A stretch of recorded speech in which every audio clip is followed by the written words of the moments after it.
So I'm going to show you guys the solo stove, the pieces, kind of explain a little bit about it, and then I'm going to give you guys my full overview review of the solo stove. Again, this is completely based on opinion and not, it is the best or it is the worst. It's just my experience. I've only used it once. Disclaimer before we get into it, I was gifted the solo stove by a company I worked for. I did not go out and purchase this stove.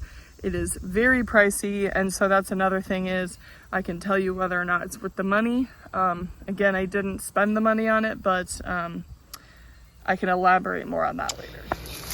I have the standard model, just like the normal average size with no add-ons. It comes with a drum, a base, and then that's for the top. It does also come with a carrying case, which is much appreciated since it's sort of a mobile stove. So this is the stove fully assembled. It's really nothing fancy. That base does not connect to anything. It could literally slide off, which I think is so stupid. They should have made a groove at the bottom that it could fit into.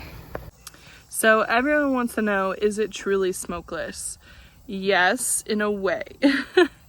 Every fire, when it's trying to become a fire, like when you're getting the fire started, when you're using your kindling and things like that, you almost always can't avoid smoke. When I was trying to get it started, I had smoke for a while until I could get a good flame going.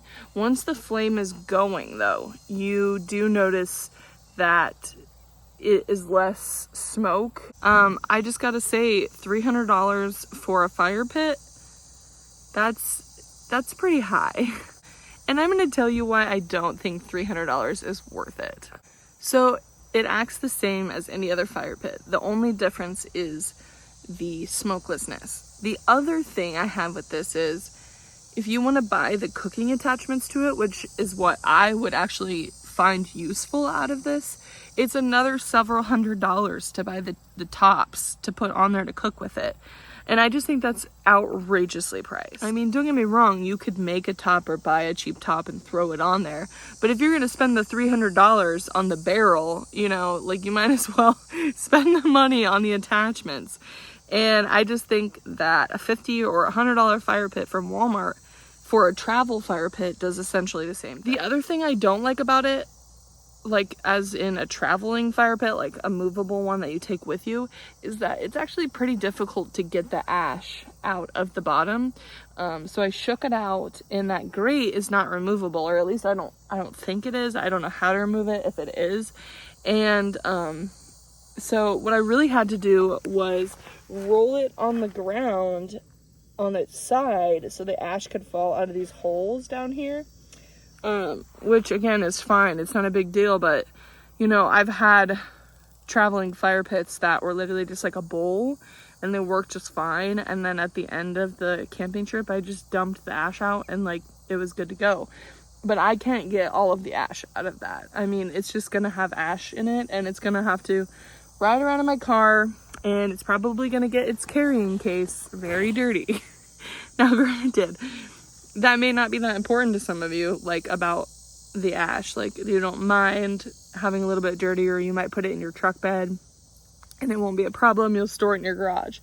But I think that it's just easier to use a more open fire pit. Like, I don't know. Like I said, if you build a hot enough fire, you're not going to have smoke anyways. So I think it comes with, take my opinion with a grain of salt. If like the smoke is something you genuinely cannot stand, I think you should just go without a fire, because like I said, you're gonna have smoke in the beginning when you're trying to get it started anyways. I mean, that's my take on it. I also think that my decision is affected based on what I use it for. I use it for traveling and camping.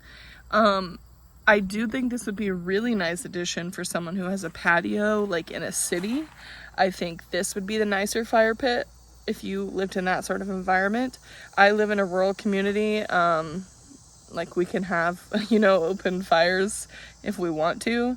I mean, within reason, obviously, but like, there's nothing really stopping us from having like smoke in the middle of town.